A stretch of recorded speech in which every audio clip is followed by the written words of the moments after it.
Badvel assembly Telugu Desam party టికెట్ను విజయజ్యోతికి కేటాయించాలని ఆమె అడుగుజాడల్లో తామంతా నడుస్తామని బద్వేలు నియోజకవర్గ అసమ్మతి తెలుగుదేశం పార్టీ నేతలు నరసింహనాయుడు, చెరుకూరి చెన్నారాయుడు, రమణారెడ్డి, గోపాల్ రెడ్డి, కృష్ణారెడ్డి, యనమల జయరాములు, గానుగపెంట వెంకట సుబ్బారెడ్డి, గోపవరం జెడ్పీటీసీ రమణయ్య, సుబ్బారావులు తేల్చి చెప్పారు. కడప జిల్లా కలసపాడులోని బద్వేలు తెలుగుదేశం పార్టీ టికెట్ ఆశిస్తున్న ఎన్డీ విజయజ్యోతి ఇంట్లో బద్వేలు నియోజకవర్గం తెలుగుదేశం పార్టీ అసమ్మతి నేతలు, ఎంపీటీసీలు, జెడ్పీటీసీలు దాదాపు 300 మంది ప్రత్యేక సమావేశం నిర్వహించారు. ఈ సందర్భంగా వారు మాట్లాడుతూ తెలుగుదేశం పార్టీకి కంచుకోటగా ఉండేదన్నారు. ముగ్గురు 3 వర్గాలుగా విడిపోయి ప్రతిపక్ష పార్టీల చేతికి అందించారన్నారు. విజయమ్మ వల్ల తెలుగుదేశం పార్టీ భ్రష్టు పట్టిందన్నారు. తెలుగుదేశం పార్టీ కార్యకర్తల్ని అణగదొక్కే ప్రయత్నం విజయమ్మ చేయడం దారుణమన్నారు. తెలుగుదేశం పార్టీలో కరడుగట్టిన నేతలున్నారన్నారు. విజయజ్యోతికి టికెట్ను అధిష్టానం కేటాయించాలని, ఆమె గెలుపునకు కృషి చేస్తామన్నారు. అలా కాకుండా ఇతరులకు కట్టబెడితే ఎటువంటి పరిస్థితుల్లోనూ చేయమన్నారు. విజయజ్యోతి అడుగుజాడల్లో నడుస్తామన్నారు. టికెట్ ఇచ్చినా ఇవ్వకపోయినా ఆమెకే మా సంపూర్ణ మద్దతు ఉంటుందన్నారు. ఈ కార్యక్రమంలో అన్ని మండలాల ఎంపీటీసీలు, జెడ్పీటీసీలు, కార్యకర్తలు తదితరులు పాల్గొన్నారు. మనమందరం కలిసి కష్టపడి గెలిపే మన ధ్యేయంగా మనమందరం రాత్రి మగళ్ళు జనవరి నుంచి మే వరకు అందరం కృషి చేసినాం. కానీ గెలుపోవటంలో దైవాధీనాలు ఏ చిన్న తేడాతో మనము ఓడిపోవడం జరిగింది.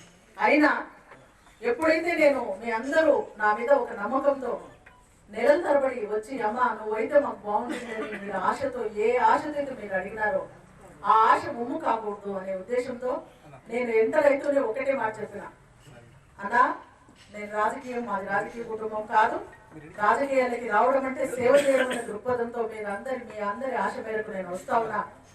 ఓడినా గెలిచినా కూడా కంటిన్యూగా నేను ఈ సర్వీస్ చేస్తానే తప్ప పక్కకు పోను అని ఆ రోజు మాట ఇచ్చిన ఆ మాట ప్రకారము ఈ 4.5 సంవత్సరం నేను పనిచేయడం జరిగింది.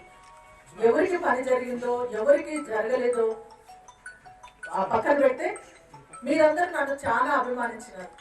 మీరు ఈమె అయితే మాకు బాగుంటుంది అని ఏమి లేకపోయినా కూడా ఏ క్షణమైనా పార్టీ మీటింగులు పెట్టినా తర్వాత ఎక్కడికి వెళ్ళాలన్నా 1 గంట వ్యవధిలో ఫోన్ చేసి చెప్తూనే ఎలాంటి అసలు కొద్దిగా కూడా సంకోచించకుండా నా వెంట వస్తూ ఉన్నారు. దానికి మీకు కృతజ్ఞత.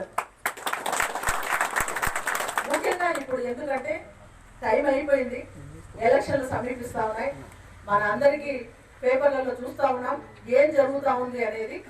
కాబట్టి మీరందరూ ప్రతి ఒక్కరూ నాకు ఫోన్ చేసి ఏంటి మేడం పరిస్థితి ఏంటి, ఏం చేయాలా, మన పరిస్థితి ఏంటి అని మీరు ఎంతో పక్క నుంచి ఎన్ని ఒత్తిళ్లు వచ్చినా కూడా నా మీద ఉండే నమ్మకంతో మేడం పనిచేస్తుంది అనే నమ్మకంతో మీరు నన్ను అడుగుతా ఉన్నారు. దానికోసమే సరే మనందరం కలిసి ఏదో నేను ఎవరికో ఆషామాషిగా జవాబు చెప్పడం కాదు, మనందరం కలిసి ఒక దృఢ సంకల్పంతో ముందుకు పోదాము అనే ఉద్దేశంతో మనం ఇక్కడ కూడుకోవడం జరిగింది.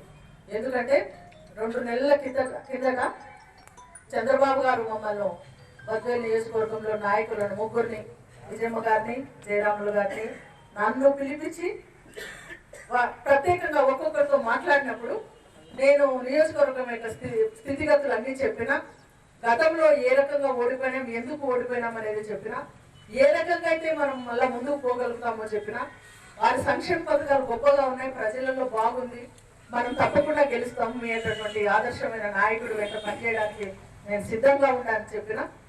ఇంకొకటి కూడా ఎందుకంటే ఆయన నిజాయితీపరుడు, నాయకత్వం అన్ని విధాల లక్షణాలు ఆయన, నీతిగా ఎవరైతే కష్టపడతారో, ఎవరైతే ప్రజాసేవ అంటారో, నేను ఏ రకంగా అయితే ప్రజాక్షేమం కోసం పనిచేస్తున్నానో అటువంటి వాళ్ళే నా వెంట సైనికులుగా ఉండాలా అని ఆయన దృఢ సంకల్పంతో ఉన్నారు. కాబట్టి నెక్స్ట్ ఎవరు ఈ నియోజకవర్గానికి అభ్యర్థిత్వం వహించాలా అనేది మీ ఇష్టం సార్. తమరు ఎవరు చెప్పినా కూడా మేము మీ వెంట ఉంటామని నేను చెప్పడం జరిగింది.